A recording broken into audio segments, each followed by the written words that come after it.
Good morning to all. This is Vinita Hara. I am going to take the lecture on the subject law of tort. Today's topic is definition of tort. Today we will discuss the various definitions of the term tort. The very first definition of law of tort given by the Samand. Samand says that tort is a civil wrong for which the remedy is a common law action for unliquidated damages and which is not exclusively the breach of a contract or the breach of a trust or other merely equitable obligations. So here, according to the definition of Samand, there are three essential elements in the Samand's definition. What their essential elements are? The number one, according to Samand, tort is a civil wrong. Second element is remedy for the action for tort is unliquidated damages. The third is Samand exclusively differentiate tort from the breach of contract and breach of trust. So Samand limited the ambit of the tort specifically from the breach of contract and breach of trust.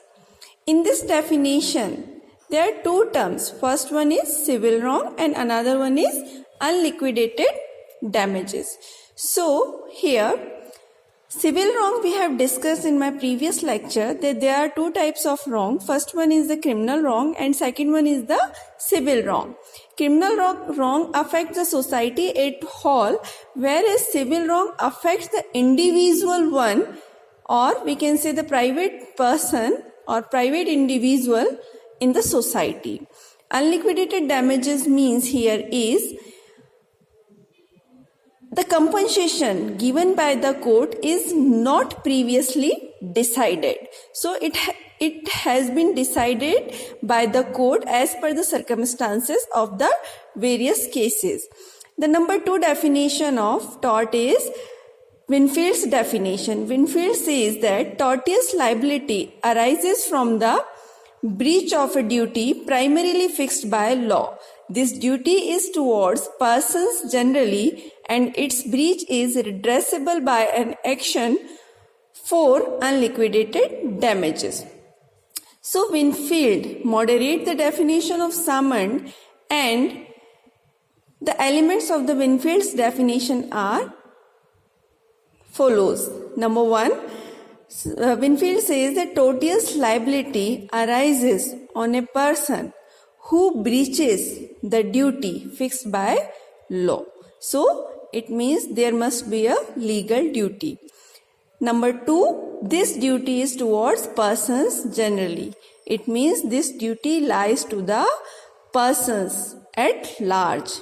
The third, redressal for the action of breach of legal duty is unliquidated damages. So the Winfield definition is more wide as compared to the Samand definition of law of tort. The third definition of law of tort is Fraser definition of tort. He says that tort is an infringement of a right in rem of a private individual giving of compensation at the suit of the injured party. Here, the essential elements of the Fraser definition are, he says that tort is an infringement of right in rem. Right in rem meaning here is the right that lies in the society at large. Means it is not someone's special right, but it is a right given to the society at whole. But second point, he clarified that though this is the right of the society at large, but it affects the private individual.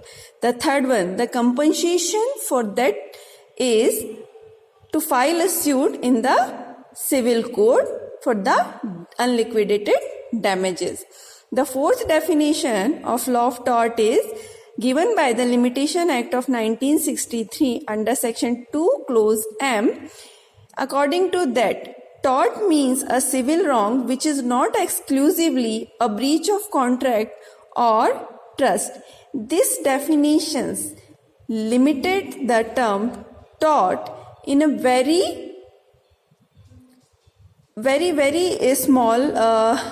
small ambits, because specifically he limited tort which with the breach of contract or trust. So after reading of all these four definitions, I may conclude that the Winfield's definition of law of tort is more appropriate than to the others.